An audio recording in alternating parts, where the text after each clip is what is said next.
Hey, welcome to another episode of the Caroline Glick Show. As promised, I'm taping from Chicago this week. I'll be here for much of the coming month.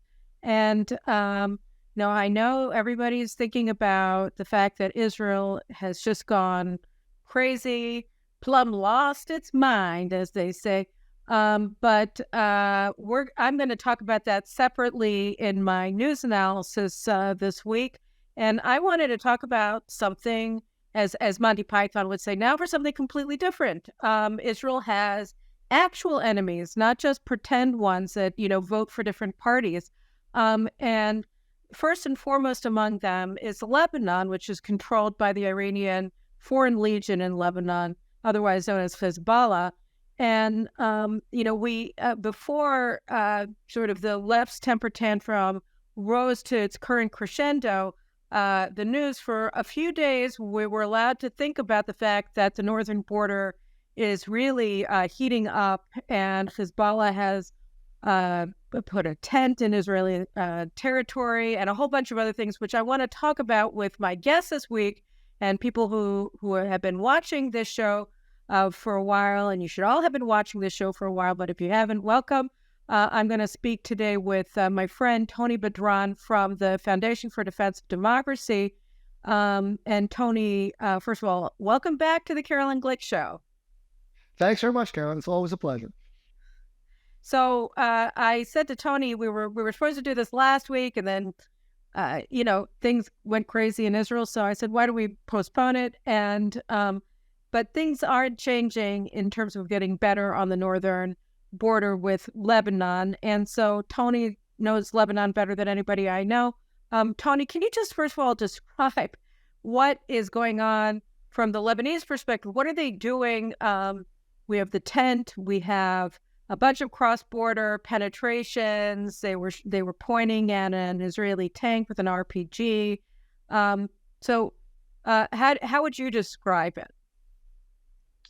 Okay, so the current escalation or campaign, and it's a concerted campaign, which I'll explain in a second. So the current campaign actually goes back to March of this year. You'll remember what happened in March of this year. This was when Hezbollah sent a bomber to the Megiddo junction in Israel to try and blow up targets there, civilians, and then there was an altercation following that with one person was killed, and it was an Correct. IED that could have really caused massive damage, but it was sort of a dud or something. It went off too early. Whatever it was a miracle that only one person was killed by the blast. Right, and it is the IED that kind of gave away that this was a Hezbollah operation, and the IDF assessed that this bomber came from Lebanon and infiltrated through Lebanon, and so this was a continuation of a campaign or a new method that Hezbollah was reintroducing, which is the tactical use of the Lebanese front against Israel, short of a all-out war, right? And that goes back to 2021, when the Biden administration came into power, and then Hamas and the Islamic Jihad started a war in 2021, and that saw the first reintroduction of Lebanon as an arena, as Hezbollah and the Iranians both announced that now whatever happens in Jerusalem and the West Bank can be responded to from Lebanon as well. So they tested it out, and they saw a very reluctant Israeli response. In fact, a lot the IDF messaged quite openly that they didn't believe Hezbollah was really responsible. There may have been Palestinians, maybe even Palestinians against Hezbollah's will, and so on. So the point of the message was, we don't want to change the status quo. So then fast forward, then you get another very relevant event to the current campaign that's happening now on the border, which is the negotiation of over the maritime borders that the administration wanted to get done for the sake of Lebanon's prosperity and security, as they put it, and they waited till Yair Lapid assumed the premiership. On the day he assumed the premiership, Hezbollah launches drones against the Karish offshore platform. This is during the negotiations that were taking place. Instead of the Israelis pulling away from the negotiations, the United States says you need to do this now and you need to finish it now, and they do. So that was a second major dent to Israeli deterrence. Then we fast forward again, and now in the spring and again, that gas deal, just to be clear, and I wrote about this. You were supposed to write about it. I didn't see the article, but that the gas deal that the United States compelled the outgoing Lapid government. This was during a transition period before the election, after the Lapid-Bennett government had lost the no confidence election. So this was crazy. Like right before an election, they did this, and they compelled Israel to surrender, I think it was 840 nautical miles of Israel's economic waters and territorial waters, and the entirety of the gas platform, the Kana gas platform, worth assessed value of many, many tens of billions of dollars, and having a presence for Hezbollah, IRGC in the Eastern Mediterranean, courtesy of the United States of America. Right. So all the details of this are very relevant to what's going on, and we'll get to those in a second. I just want to establish a timeline of what happened. So we're now reading through 2022, and then 2023, we get another, spring of 2023, we get another episode of rocket launches, again, as stuff starts heating up in the West Bank and so on. Now, Hezbollah, having seen that the IDF did not respond last time, they upped the ante. They increased the numbers of the rockets. The rockets now actually made it across the border, as opposed to last time. Most of them kind of landed either in the Mediterranean or empty places. Now they're actually are getting to their targets. And then you get also the Megiddo, like I said, the Megiddo bombing. So now you have a stream of new attacks from Lebanon, to which the IDF does not respond meaningfully in Lebanon. They shoot empty fields or whatever, or they hit in Syria, which is kind of the agreed sort of mailbox, if you like. If whatever happens, we'll just stay in Syria. We will not light up the Lebanese front. And so Hezbollah is now capitalizing on this, on both these things, on this seeming self-deterrence by the IDF on the one hand against any operation in Lebanon, and two, at the precedent that the Biden administration established with the maritime deal, which is what? That it planted itself in between Israel and Hezbollah, and discouraged Israel from taking any action, and encouraged Israel to give concessions, whether economic or territorial, it doesn't matter. I will just make a quick note here that I'll return to later. Remember when the Lapid government was touting the deal as a major achievement, one of the things that they pointed to was that they retained the buoy line, which is a line that extends from Rosh HaMikra to about 5 kilometers out to sea. And then, so that kind of prevents any infiltration and any direct line of sight for Hezbollah to do that. And that was, they claim an Israeli official at the time on background told reporters that this constitute a recognition now enshrined in an international law of the border and Israel's retention. That was a bald-faced lie, because the very text of the deal said that actually the deal does not prejudice Lebanon's claim to the point on land at Rosh HaMikra from which this buoy starts. Now, it's very important because that point was referenced by Hassan Nasrallah and Nabih Berri, his ally, the Speaker of Parliament in Lebanon, as one of the points that they are demanding Israel pull back from. And they're asking the United States again to intervene as a mediator, as it did, to compel Israel to withdraw if they want Hezbollah to pull back their tents from behind the blue line, right? So these are so what they're taking. they're taking, yes. So they're taking, we'll get to Ghajar in a second as well. So they're taking the model, and Nasrallah, in a speech on marking the 2006 anniversary of the 2006 war on July 12th, was very explicit in this regard. He said very openly, he drew an analogy to the maritime border, like Hezbollah launched drones, Hochstein came, we got what we wanted.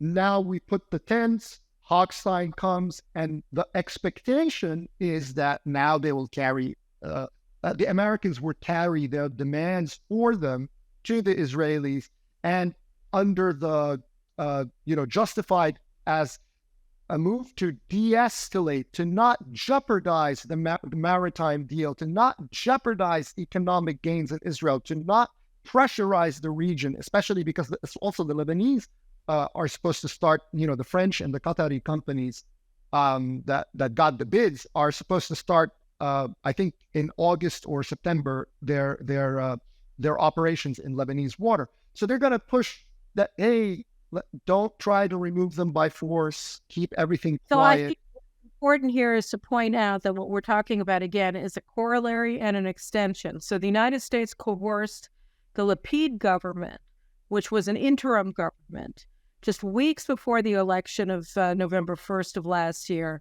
to succumb to Hezbollah demands in total, complete collapse of the Israeli position. And this was an issue that had been on the negotiating table, for better or for worse, since the Obama administration, since I think 2011. So it had been on the table for over a decade, and it had been a stalemate. And then in comes the Biden administration, weeks before the election, coerces a transition government, an interim government, to succumb to every single one of Hezbollah's demand that successive Israeli governments had refused to succumb to for over a decade. And then on the eve of the elections, Yair Lapid collapses. And now, and we'll get to the U.S. role in exacerbating the situation on the ground in Israel today to destabilize the Netanyahu government in just a few minutes. But what we see here is an attempt to repeat what they did at sea on land. And so it's a line that goes across the frontier of Israel and Lebanon on border, beginning at Rosh Nikra and extending into the Golan Heights. So talk a little bit now maybe just about what it is, what's the territorial claim. It's not correct, but we'll put that out there now as a starting point. We can look into it in a bit, but what exactly are we talking about in terms of the land? So let me just start by saying that whoever at the time of the maritime deal claimed that the maritime deal and the land border dispute were separate and not connected, either didn't know what they're talking about or wasn't being honest. Because the fact of the matter is, the Lebanese, before agreeing to enter, can you imagine? They had to agree to enter into something that would benefit them, right? Before agreeing, they were conditioning the restarting of the talks. This is under the Trump, very misguided Pompeo State Department in particular, but even before that, they were trying to, they were conditioning their return to negotiations on the inclusion by the recognition by the U.S. of a second related track to resolve the Lebanese claims to the land border, to the blue line, because they dispute certain points along the blue line. And of course, the other ones in the Golan, which nobody other than them recognizes as Lebanese, and we'll get to those in a second. Right. But so that condition was essential. And when they launched, when the United States agreed to launch the talks announced the talks in 2020, they agreed. And if you go back and read Secretary Pompeo's announcement of the talks, it includes, we look forward to a separate, track that does It doesn't matter how the Trump and the Pompeo State Department conceptualized their own language. The Lebanese had a different idea, and certainly Team Biden had a different idea as well. And the point about resolving the land border was also referenced in the text of the agreement. That point at Rosh HaMikra does not prejudice Lebanese claim, which should be resolved later in a separate, Lebanese when the Lebanese and the Israelis resolve their border disputes, right? So that was already baked into the maritime. Now, in September 2022, as they were negotiating this deal, the Lapid government builds a fence on the northern part around the northern part of Ghajar. Now, the problem is that the village of Ghajar, which is in the Golan. Just to be clear, Ghajar is a village that had been entirely under Israeli control until Israel removed its forces from Lebanon in May 2000. And then the UN compelled Israel to remove itself from the northern half, essentially, of the town. And so you have because one the town. blue line runs across it. The blue line runs across that town, right? So all of the people who live in Ghajar are Israeli citizens. Correct. They were never Lebanese. They were, so Ghajar is part of the Golan Heights. And once in 1981, the Golan Heights was annexed. So they were offered Israeli citizenship, and they could participate in as citizens. And now the thing is, what happened? Like you said, this was never an issue because this did not concern Lebanon. This was a Golan Heights village. And once Israel declared sovereignty, the Lebanese have absolutely nothing there, right? The only reason it becomes Lebanon is because the United Nations, as it used maps, some say faultily, erroneously, drew the line that cuts that northern part. It doesn't matter the technicalities. The point is, for better or worse, Israel, in its commitment to the blue line, committed that this part was actually, the northern part was part of Lebanon, and only the southern part is part of Israel, and that's the only place that still has this tension. And the United Nations, in its reports about Resolution 1701 and the implementation of it in Lebanon, constantly references that Israel needs to withdraw, whatever. So Hezbollah knows, and Hassan Nasrallah made this point in his speech, that there is no dispute about the northern part of Ghajar, right? Everyone recognizes this as Lebanese territory. So he understands that this is his strongest entry point. That's the wedge that he's going to use because that's where he has the strongest standing. So that's why he's demanding very specifically an Israeli withdrawal from Ghajar. That's his very specific ask, and that's what he's tasking the Lebanese government to give to Hochstein. And according to reports, that's exactly what Hochstein relayed to the Israelis, that you should withdraw from the northern part of Ghajar in return for Hezbollah with pulling their tents. Now, the problem is that the northern part of Ghajar was, from the period between 2000 and 2006, like everything else in Hardov and in that area, was an arena for Hezbollah attacks after the Israeli withdrawal, right? That's when they invented, Hezbollah invented the notion of a Lebanese claim to the Shaba Farms, the Kfar Shuba Hills, and obviously Ghajar separately because the UN agreed with that. So that the UN does not agree with the Shaba Farms and the Kfar Shuba. Nobody does. That's just the Lebanese, right? So not even the Syrians have agreed to present proof that this is Lebanese territory and so on. So it is completely, it's a false claim, and it's not real. But he's using it anyway. So that area became an arena for Hezbollah attacks and infiltration attempts and abduction attempts in Ghajar, correct. So in 2005, there was a major attempt at so it was a security vulnerability, which is why Israel, we see the fence being put there as well. In 2022, it's also because the village needed economic support, and they were trying to boost tourism and so on.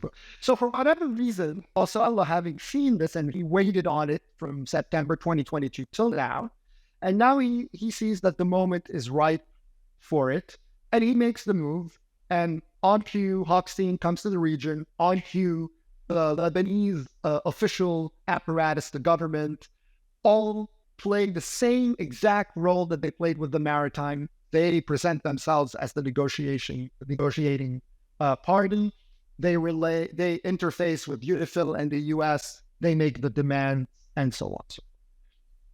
So, okay. So the United States is doing this. Why? I mean, that's really the thing, is that we're not used to this idea. Although with Lebanon, it's really been American policy, at least since Condoleezza Rice was the Secretary of State during the war in 2006, that the United States has really just adopted a policy that is based entirely on burying their heads in the sand regarding Hezbollah's dominant role and preeminent role in Lebanon, its control over the Lebanese armed forces, which was evident during the war in 2006 when the Lebanese armed forces were providing targeting information to Hezbollah missile crews. And rather than recoil from this, Condoleezza Rice at the time expanded U.S. support for the Lebanese armed forces in 1701, and subsequent to that, basing her policy, which was then adopted and expanded by Obama, was not canceled by Trump. And as you said, they instigated again or reinstated these ridiculous maritime border negotiations. And then it was it morphed into this policy that we'll get to with Biden. But I mean, the United States has had this long-standing bipartisan policy of ignoring that through Hezbollah, Iran has transformed Lebanon into a colony, and Hezbollah is there as the Iranian, high commissioner. They control all aspects of public life in Lebanon, their military, their intelligence services, and rather than contend with this, which most Americans probably assume, and certainly most Israelis assume the United States want to do, because they're supposed to be against terrorism and against Iran, the United States is doing the exact opposite. So I want to go into a little bit of detail with you about just how deep U.S. Support for sponsorship of these, what Barack Obama referred to as Iranian equities. He was talking about in Syria, but let's discuss them. No, it's in Syria. It's in Syria, but it's an interesting thing because that's not. So you mentioned that they ignore that Hezbollah runs over. Sure, they ignore it, but it's not that they don't recognize it. They certainly do recognize it, and that's the point of Obama's phrase about respecting Iranian equities. What does it mean to respect Iranian equities in Syria? What is the Iranian equity in Syria? How does Syria? But what function does Syria have for Iran in the region? Syria is the conduit for Iran to Lebanon.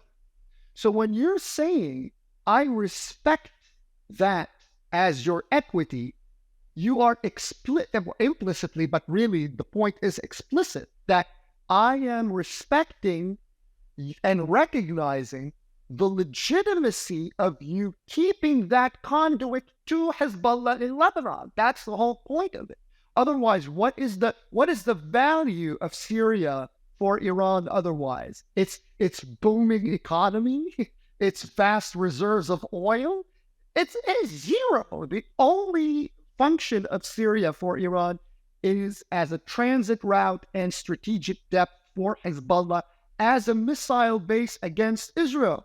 When the President of the United States says, I respect that, you are implicitly saying, I respect and recognize the other equity of Iran, Lebanon, as an Iranian missile base aimed at Israel. Why would the United States do this? I mean, it makes no sense from the naked eye for somebody looking at America as the leader of the free world And supposedly the government that's supposed to be leading the international campaign to prevent Iran from becoming a nuclear armed state, and all the other things that American policymakers in every administration say as a matter of course.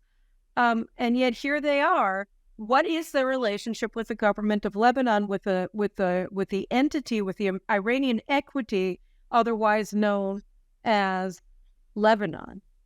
So the LAF, you mentioned the Lebanese army. The Lebanese army becomes the wonderful fig leaf, the perfect instrument for everyone to hide behind. So you cannot, like you said, your just total revulsion at the idea that the United States is going to be in bed with Hezbollah somehow in Lebanon. It's politically not feasible, and nobody in the administration is going Richard to openly... Armitage, who was one of the most anti-Israel people in the Bush administration, referred to Hezbollah after 9/11 as the A-team of global terrorism. So, the Americans have a long history. Until 9/11, Hezbollah killed more Americans than any other terrorist organization. And yet here is America sponsoring Hezbollah steps. Right. Now, Armitage belongs to a generation, obviously, that lived through the 1980s, and there's a blood debt with Hezbollah, regardless of how they feel about Israel. But simultaneous with that sentiment is also a sentiment that always wanted to cut a deal with the Iranians in that generation, right? And the idea that somehow if we appease them and maybe cut down, Israeli belligerence, maybe then they can be brought around. But I don't want to really get into this. The point is to use the current to explain what they're doing currently, right? And part of what they're doing currently involves the LAF, right? So the LAF becomes an excellent backdoor, like the whole concept of Lebanese state and government, whatever, fictional mythological entities that we can talk about, unicorns, whatever. All these things that don't exist really. But they use the LAF as a vessel and as a backdoor to a policy that extends American protection over Lebanon, and implicitly, by virtue of just the reality, Hezbollah as well, right? So part of what they're doing is then they can say, well, we're building a state institution in Lebanon that can stand as a counterweight, not in terms of any action it takes against Hezbollah, because they are not only not saying that they're actually opposed to the LAF playing that role. If you suggest to anybody involved in U.S. policy, on the Hill or in any of the administration agencies, the Pentagon, whatever, you so much as suggest that the aid that we give to the LAF should be used in any way tangibly against Hezbollah, you would be not just laughed out, you'd be attacked as someone who's trying to cause civil war in Lebanon, because are you crazy? That will never happen. Now, they don't understand the contradiction in what they're saying, obviously, and they don't care. The point is, they use this gibberish talk to justify the policy. Now, Hezbollah and the LAF both understand this dance, right? That's why Hezbollah made sure to involve the LAF in the current campaign that they're running, right? So they bring, and it's very explicit, right? Nasrallah openly talks about it as, he calls it a doctrine, right? The doctrine of deterrence against Israel. What is the doctrine? What does it involve? It involves, it's three-pronged. One prong is the so-called resistance, i.e. Hezbollah. The other is the army, the Lebanese army. And three is what they call the people, meaning the social environment, especially the one that's supportive of Hezbollah, and how they have this complementary role with the LF. Now, how do you see it? Whenever you see these attacks against the fence in Israel, for instance, you see local citizens and villagers. That's the people, right? But they also brought in the LAF this time. The LAF comes in, moves beyond the blue line, pulls up their weapons against the IDF, poses for Hezbollah TV cameras, and they do that in 2-3 spots, not just in one spot, right? And that's deliberate. It's to show that the LAF, which is an American subsidized entity. Okay, the current ambassador in Lebanon came up, spearheaded an idea that set a precedent. It never existed ever before in American assistance programs, to pay the salaries of the Lebanese armed forces and the internal security forces in US dollars in cash, okay, to supplement their salaries to the tune of about $60 million for the next 6 months, okay? So that's 100,000 members, about 75,000 from the LAF, and about 25 from about 20 maybe from the ISF. And actually, from reading you, I learned that the ISF, the Internal Security Force, or is that right? The intelligence force. I mean, they basically, with U.S. taxpayers footing the bill, they're essentially a counterintelligence operation directed towards rooting out Israeli spies, so that it's an anti-Israel intel operation that's being underwritten by U.S. taxpayers on a monthly basis, paying the salaries of 25,000 anti-Israel intel operatives controlled by Hezbollah, right, in Lebanon. It's insane. It's totally insane. And also it's basically illegal, which is why they came up with a half-baked precedent to try and because, at first they wanted to use an assistance program that's only intended for training and equipment, but they wanted to repurpose the funds in those accounts to pay salaries. And then they took that to Congress, and Congress said, you can't do that. That's not legal. So they went back to the drawing boards with their lawyers, and they cooked up this ridiculous half-baked solution. They looked at, they scoured the earth for a precedent, and they found one half-baked precedent involving Somalia, where the United Nations was paying salaries, right? Where the United Nations was paying salaries of the military within the African Union mission or whatever. And it wasn't even the US that was paying salaries, it was the European that was paying salaries. But they used that, so to use the Peacekeepers Operation account to pay money. Anyway, it was like, I say this only to explain the length that this administration has gone to underwrite a force. And now, as Hezbollah was doing this campaign, the United States military was running a joint exercise with the LAF. And you had personnel from the Pentagon and the US ambassador sitting with the LAF command that just a few days earlier was violating Resolution 1701, violating the Blue Line, violating Israeli sovereignty, alongside Hezbollah operatives as Hezbollah was mounting operations on the length of the Blue Line. Okay, so that is what Nasrallah knows is the U.S. position. And aside from that, America also, but wait, and America is also arming them. It's not just that it's funding their salaries. America is providing them with military platforms and ammunition, right? I mean, that's correct. The other thing. Yes. And by the way, this was used in an incident. I say this because it's a relevant incident in this case, in 2010, right? So as Israel has moved to fortify that Blue Line, right, and turning it into a smart barrier, it includes high concrete walls, and includes surveillance equipment and so on.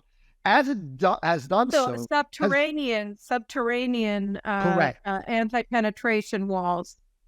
Correct. Leading, by the way, to the discovery of the tunnels in late 2018, early 2019, in an area between Metula and Zarait, where, by the way, a lot of the current probes that happened over the last couple of months, that's where they took place as well, right? So there's a reason, and that included, by the way, operatives going up and snatching a camera from the fence. Just last week that happened, right? Right. So that type of activity has been going on for years. And in 2010, as the IDF was cutting down trees, so what they ended up doing, they invented this environmental group, Hezbollah did, which plants trees to block the surveillance camera so that they can have these activities. And then later, they used that same group to build up towers overlooking the wall, surveillance towers overlooking. Now, what's interesting is that Nasrallah said in his speech about the location of the tent, which, by the way, is very close to the Gladiola post, the idea of Gladiola, which was hit in that 2005 attack on Ghajar that I mentioned. So he placed it in a place that has resonance in terms of Hezbollah operations in the area. And so in his speech, he said, we're free to do whatever we want here. We might want to build villas. We might want to build an airport. We might want to build towers, right? So that's a reference to the environmental group's surveillance. So he is moving to establish tactical realities on the ground, even as he sets the United States to go and do his bidding to force the Israelis to pull out from Ghajar, from northern Ghajar. So we have all of this U.S. that the United States knows that the Lebanese armed forces is controlled by Hezbollah. They know that Hezbollah is Iran's government, essentially, that controls Lebanon and uses it as a missile base directed against Israel. They know all of this. They're funding all the same, the Lebanese armed forces, and now they're coming in and doing two things. One is they're trying to coerce the Netanyahu government into acting like the interim government under Lapid before the 2022 elections. And they're saying that they want to de-escalate things and demanding that Israel not defend itself against Lebanese aggression carried out jointly between Hezbollah and Lebanese armed forces, and as if to make sure that everybody understands what they're talking about, while this aggression is being carried out by Hezbollah and LAF inside of sovereign Israeli territory, the U.S. ambassador and visitors from the Pentagon, from the U.S. armed forces, are carrying out and observing Lebanese armed forces, U.S. apparently joint military war games that took place over 9 days, I think, last week and this week, with the same forces that are attacking Israel. Right, because they view the LAF as a partner. They don't view the LAF as an auxiliary force to Hezbollah. They maintain the fiction, whether or not they believe it, it doesn't really matter. They maintain the fiction that Hezbollah is a counterbalance, which actually, if you think about it, is a completely wonderfully meaningless word. What does it mean to counterbalance Hezbollah exactly? It's one of those words that sounds really sophisticated and heavy, but actually has zero meaning. And when you actually probe them as to what the hell are you talking about? What does that even mean to counterbalance? Well, what it is it takes away from Hezbollah's narrative that it is the defender of Lebanon, because now the LAF can be the defender of Lebanon. It's gibberish, really. I mean, but that's the foundation of it. But the point is that to go back to your initial point about the equities, right? If you start by saying, look, the equities and the de-escalation, those are two important buzzwords. If you start by taking that Obama statement seriously, if they view Lebanon as an Iranian equity that America vows to respect, and B, if your point is to de-escalate the region, which means to prevent anything that could lead to a larger conflagration, which really means to completely discourage and even so far as constrain Israel from taking action and encourage any impulse of self-deterrence in Israel against taking any action. Now, by the way, the Israeli government may decide that the best way to handle this tent is not to necessarily blow it up. I mean, there are a million other ways of doing it. But the point is, everything that the United States has taken, all the steps that they've taken in Lebanon, especially the maritime deal, were very specifically sold as two things. One, as de-escalation and maintaining the security of Lebanon as well as Israel, right? And two, they sold that maritime deal as part of their big regional initiative, which they call regional integration, right? Right. So Now, wait, before we what? get into that, I want to lead up to this for a second, okay? And Okay. just hold that. So I want to talk about that for a second. So when we talked about, when I started it out, and I said, Condoleezza Rice was the one who really started us on this road with the U.S. sponsoring the Lebanese armed forces, the Lebanese government, despite the fact that it was very apparent that they were a subordinate to Hezbollah, which is, of course, an Iranian foreign legion of the IRGC, etc. And that Obama massively expanded it. Trump administration did not reverse it; they maintained it. But now Biden is doing something that is along the lines of Obama, but it's more than that. So you were just about to start explaining it, and I just wanted to put it into a framework to make clear that we're talking about something that's on the one hand a continuation of what preceded it, but it's also has new aspects to it that are very dire. There is something new, although it's not new in terms of a departure. It's new as kind of the logical conclusion of the Obama policy, because Obama understood. See, the Bush people and the same people that came from the Bush people in the Trump administration had a really, to put it as respectfly as I can, a gullible. They were whacked out. View. That was what you wanted to say. Yeah, that was your respectful way. Gullible. Let's use gullible. They were gullible in terms of their thinking about Lebanon and Lebanese institution and the LAF. Obama does not share that gullibility. Obama had a strategic vision. He wasn't really. He didn't really care about these people's fantasies in Lebanon. But when he says, I respect Iranian equities, and the Bush team had given him the perfect vehicle to actualize that, we are using the LAF as a partner in the war on terrorism.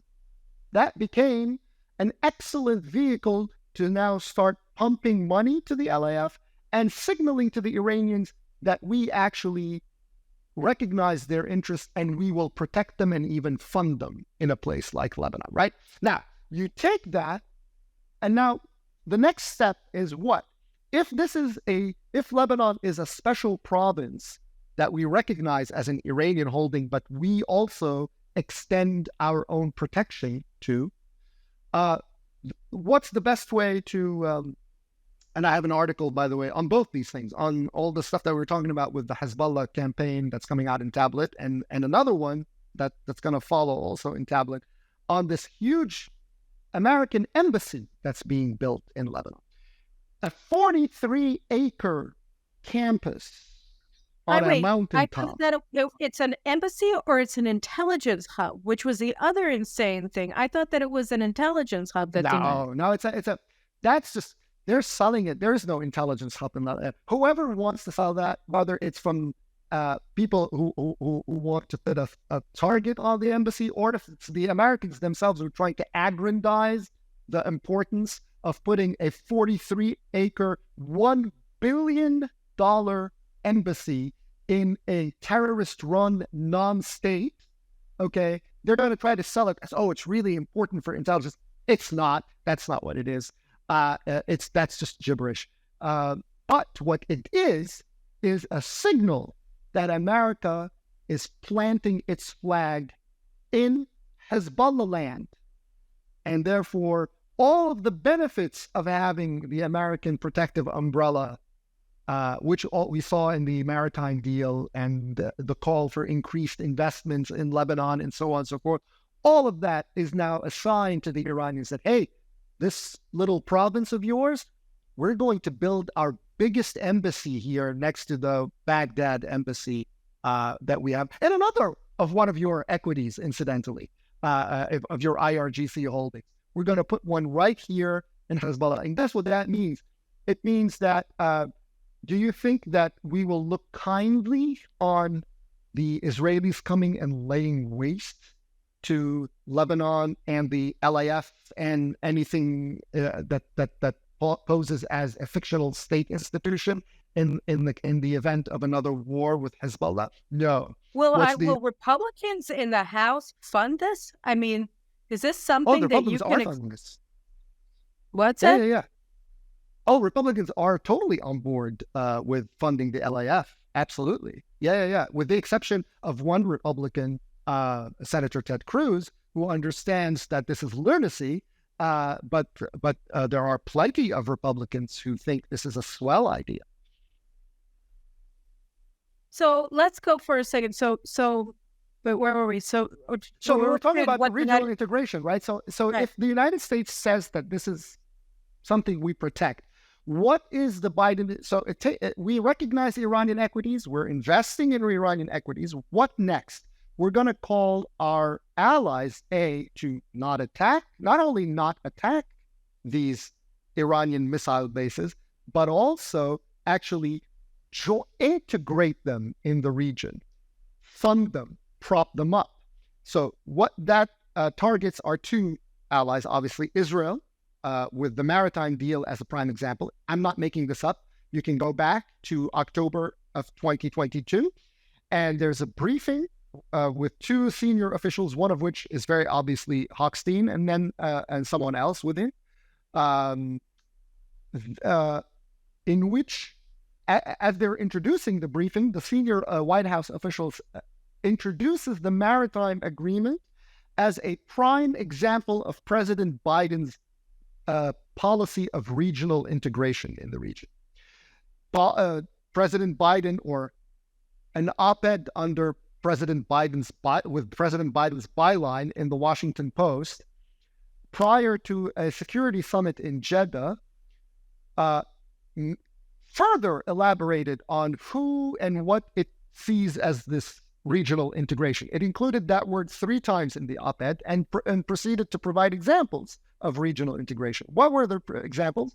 You would think, because now this word is being used to imply a continuation of the Abraham Accords by integrating Israel with other Arab states in a U.S.-led coalition facing Iran.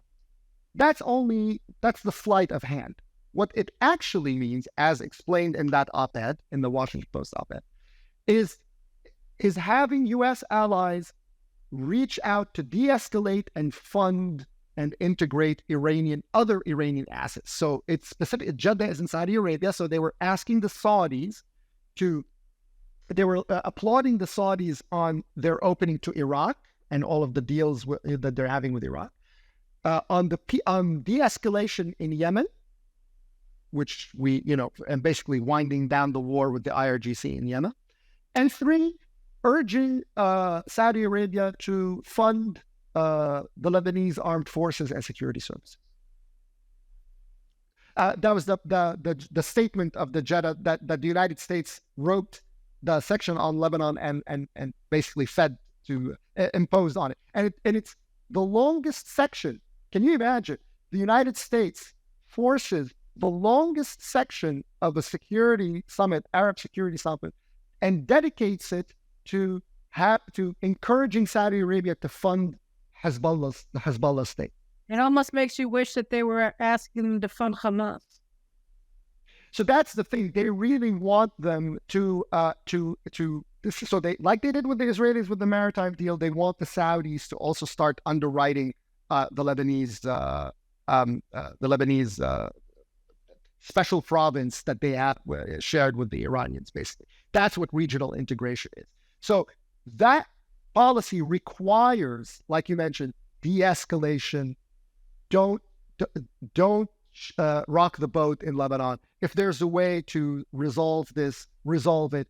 If you need to withdraw from Ghajar, withdraw from Ghajar. If you need to take down that fence, take down that fence, and so on. So that becomes... Whatever you need to make Hezbollah happy, because de-escalating means appeasing Hezbollah for the next 5 minutes until they ask for something else, we don't want which war. We're going to support, so that you can de-escalate after they've escalated.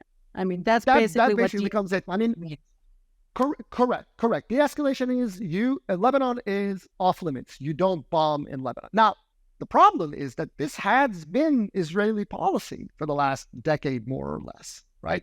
Israel had agreed to rules of engagement that bypass Lebanon and focus on Syria instead. Again, I'm no military strategist, so I'm not going to pretend to know what is a good military strategy for Israel to pursue, in its planning. But the point is, what there is no doubt about is that this has come at a cost, and the cost is a complete erosion in Israeli deterrence and the emboldenment of Hezbollah. Then you add the United States inserting itself in the middle, and now you have a problem. And Hezbollah is using that precedent and pressing its advantage. So Israel has to now decide,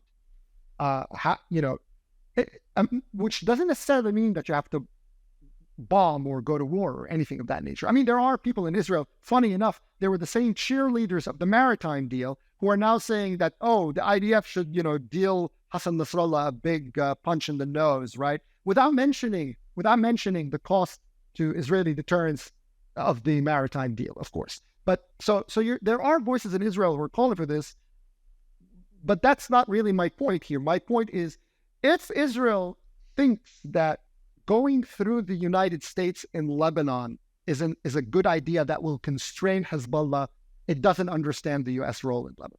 The U.S. role in Lebanon is not about constraining Hezbollah. The U.S. role in Lebanon, as the maritime deal shows, is about constraining Israel in Lebanon.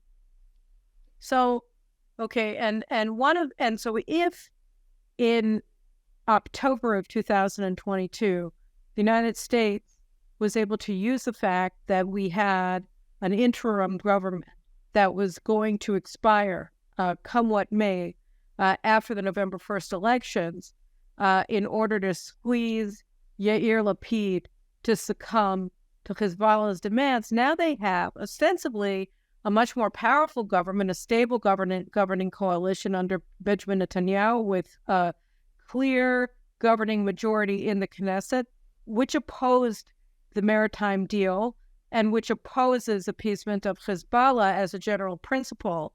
And here we've seen that this government not only has not had 1 minute since it entered office in order to put together a coherent strategy for dealing with our northern border and then executing it, we have seen chaos in Israel reigning in the streets day in and day out and at nighttime since the government came into office. And the American government under the Biden administration is on the side of the anarchists that are trying to tear Israel apart, trying to tear the IDF apart, trying to tear the Israel Air Force apart at every stage of the game, whether it was Tom Knight, the ambassador who's now leaving, or President Biden, or Secretary of State Tony Blinken. The Americans have stood foursquare with the forces of chaos that are trying to bring the government of Israel to its knees.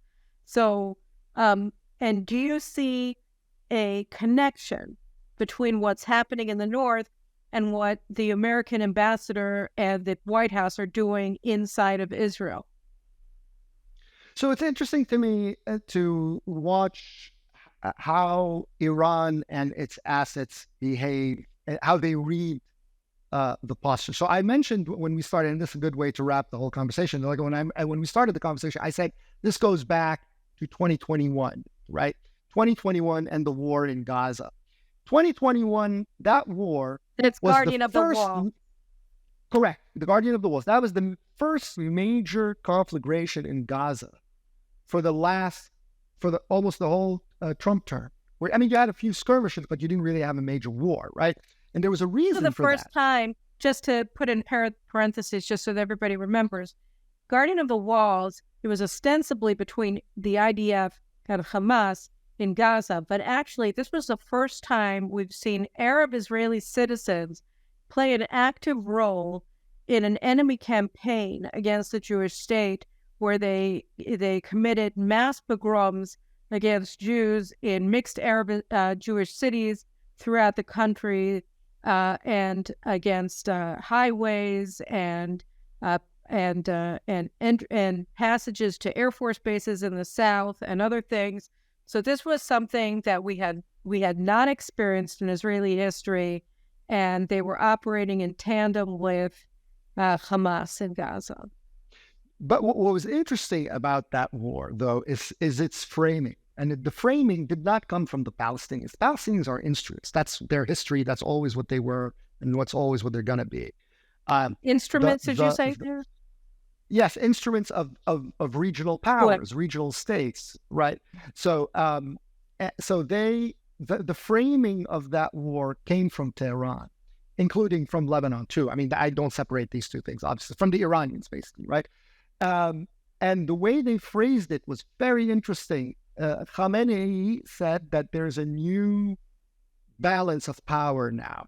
That basically, because it was that war was framed as an opposition and a rejection of the path of the Abraham Accords. That's how they framed it.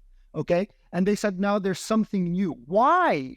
Oh, why would the leader of Iran and the leader of Hezbollah, his subordinate, believe that there was a shift now that the Obama team had returned and the Trump team had left, for them to make that push? And why, even well after the Trump administration had opened the embassy in Jerusalem and recognized Israeli sovereignty over the Golan, which saw zero action, why did the action start now? So these guys have a way of reading America's posture in the region, right? And they take advantage, and they press, and they even dance with it and to their advantage. So I think that just as you saw that in 2021, you're now seeing the same way. They read the posture of the United States government towards the Netanyahu government. They read, just as they read, for instance, Nasrallah read the Lapid government when it rotated. It didn't do it when Bennett was in power. They did it when Lapid came to power, right? For whatever, I'm pointing to chronological points and facts, and you have to explain them. And then the other thing, now you have this, and now all of a sudden, as this happens, and as the Americans aren't openly trashing the Abraham Accords in favor of returning the Palestinians to the center of Israel's relations with the Arabs, all of a sudden the whole situation in the West Bank blows up, right? And now you have that element, and now you have the pressure on that, and now you have the Aqaba Forum and the Amman and the Negev Forum, and let's bring back the Palestinians and let's refocus everything on the Palestinians. And then, of course, there's the internal domestic stuff in Israel, where the United States really bizarrely starts intervening in domestic politics which doesn't happen anywhere. I mean, this kind of language and posture we reserve to enemy states and autocracies and so on. That kind of language, consensus. We use that in Lebanon. I mean, that's the kind of language you use it. So obviously. And then, of course, seeing all this stuff about reservists and pilots and whatever. I don't want to speculate, but I'm sure that at some level, Hezbollah sees this and says, well, might as well push it. It's unlikely that they're going to make a big push while they're having, multiple fronts. They're already deterred in Lebanon for all this time.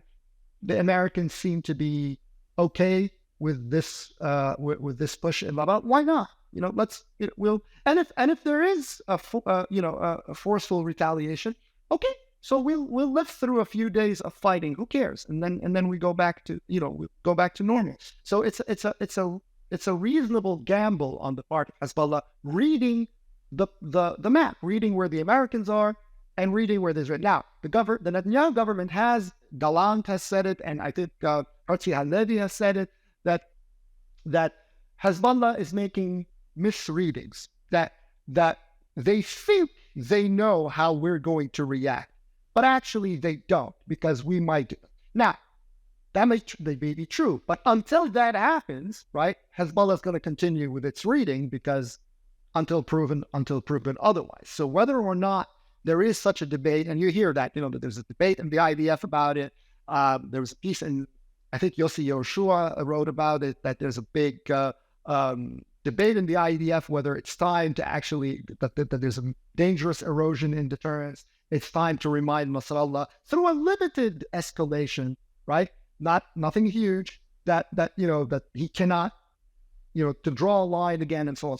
Whether or not they decide to do that after this whole thing now that the law has passed and maybe things maybe die down a little bit, if they die down, maybe they'll consider it just to make the point. I don't know. I mean, we will see. Because if not, if Hezbollah's provocation is not only not responded to, but rewarded with, let's say the dismantling of the fence or the return of or the withdrawal from Ghajar, or demarcating the blue lines, points of contention that the Lebanese claim, whatever the case may be, right? All of these things obviously will not be good for restoring deterrence in any way.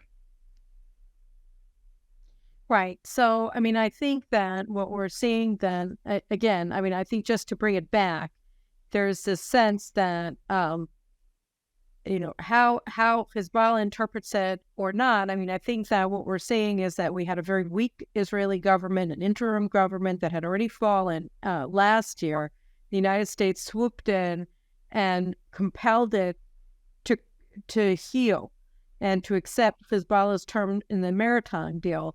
And now we have what is ostensibly a very stable government, but it's reeling under this U.S.-supported insurrection that's now been going on for 7 months.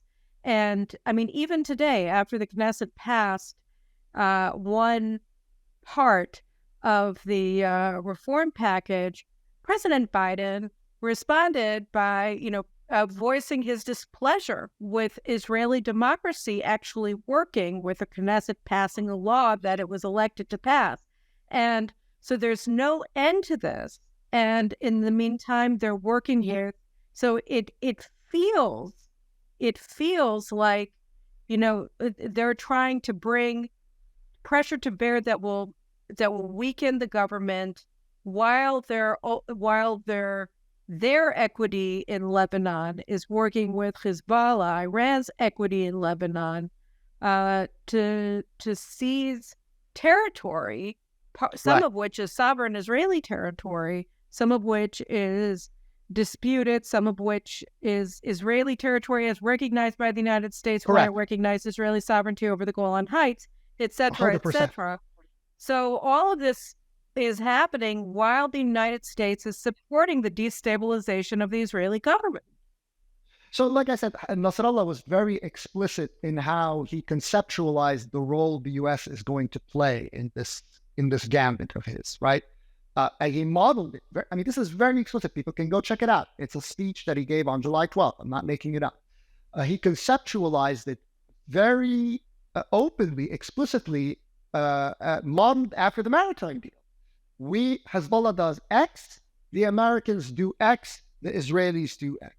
That's how he presented it. He knows what he's going to do.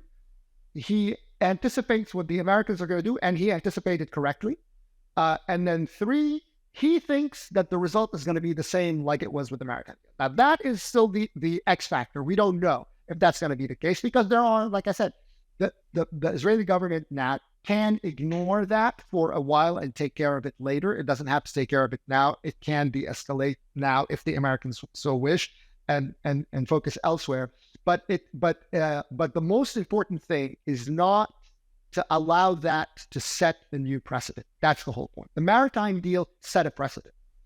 This cannot be set as a precedent on land. That's going to be very dangerous, because what they're trying to do is both, again, establishing the idea that the United States now stands in between, equidistant Hezbollah and Israel, number 1. Very dangerous. That's the maritime deal's legacy.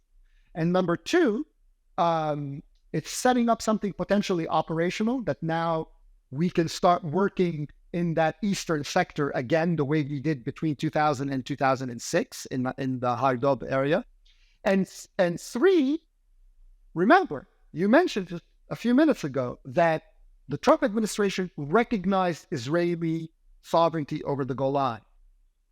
The Obama team was never happy about that recognition. They have not been They didn't disavow it. They're doing so with the Jerusalem side. So they're reinstating the 67 standard in Jerusalem, which obviously, if you're going to extend it in Jerusalem, it's the Obama legacy of UN Security Council Resolution 2334, which adopts the 67 lines everywhere, right? So if that's the case, then now all of a sudden you're potentially seeding the seeds of reviving the Trump recognition of the lot via the back door of Lebanon. I'm not saying that they're going to do that now, but if Hezbollah gets away with this precedent and the Israeli government entertains it through some sort of a diplomatic mediation with the United States. I'm not talking about Shema, I'm talking about Ghajar.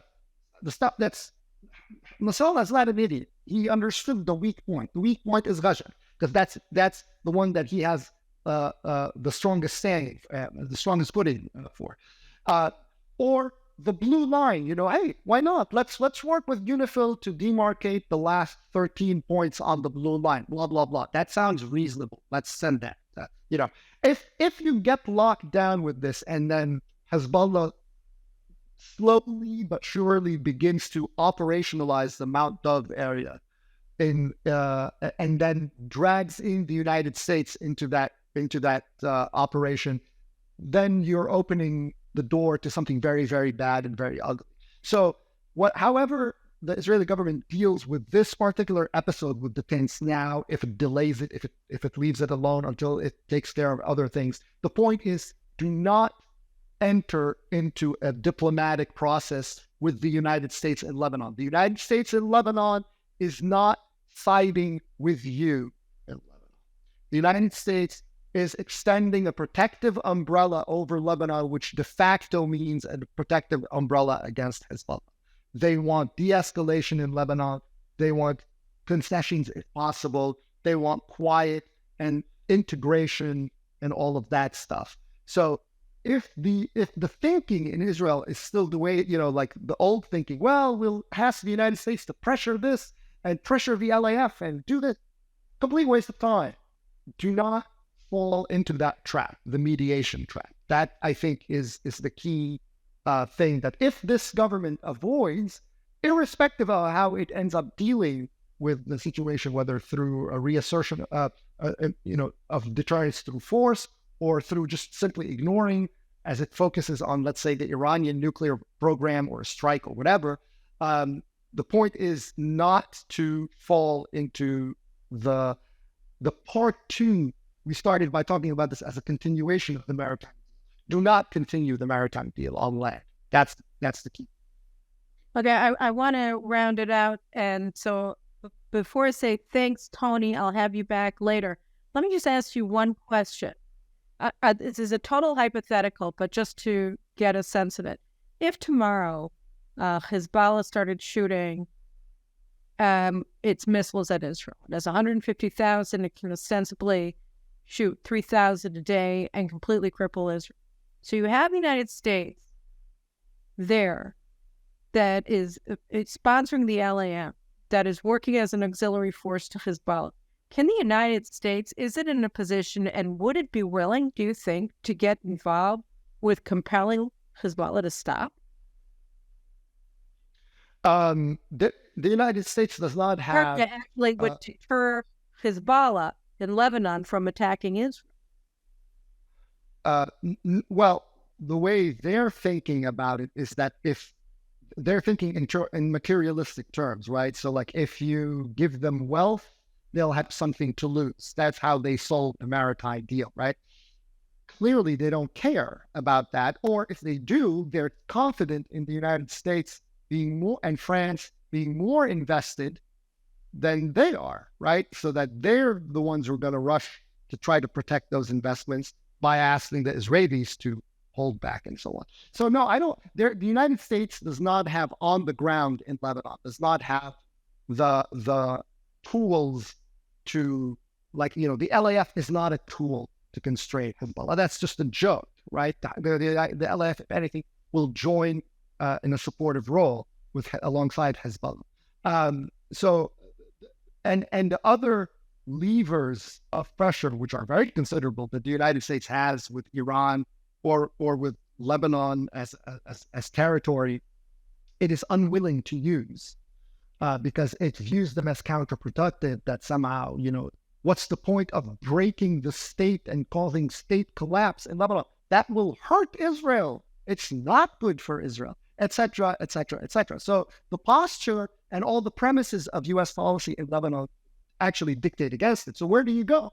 You can't do it with Hezbollah. So you go to Israel and you tell the Israelis, don't attack, right? That's why, the guys in Israel who sold this ridiculous argument that having a rig here for Lebanon and a rig here for Israel creates mutual deterrence, and that's a good thing.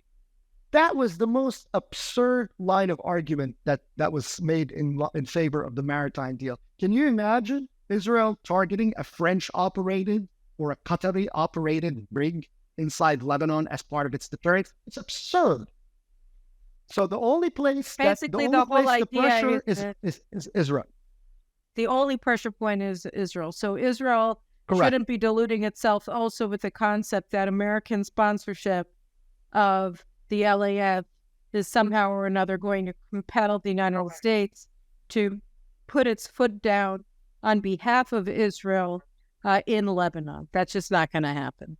It signals a protective umbrella for Lebanon. It does not signal a protective umbrella for Israel. When the United States plants its flag, which is why in it's not Hezbollah land, equidistant. It's not equidistant, as you mentioned, between no, Israel that's the and posture. No, it positions itself as a mediator. But we saw what happened with the maritime deal. It didn't make requests from Lebanon to abandon its claim. Exactly. All right, and 0% of Israel.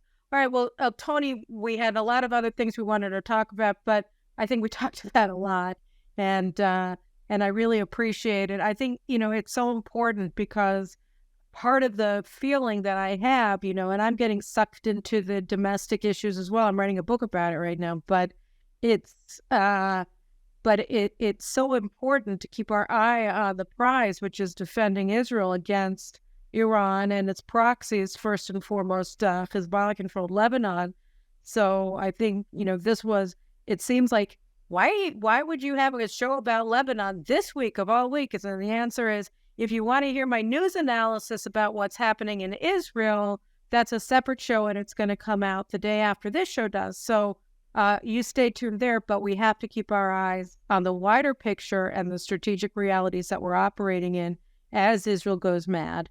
Or at least the left does. And so thank you so much, Tony, for coming on again. And we're doing this really late at night, so staying awake for this. I appreciate that. And it's guys, my pleasure. And guys, don't forget, if you haven't subscribed, that's not good. You should have subscribed by now. It's like show number 100 and a lot. So just, subscribe already, and we'll see you again next week. So thanks a lot, Tony, and take care, guys. Thank you, Caroline. Thanks very much.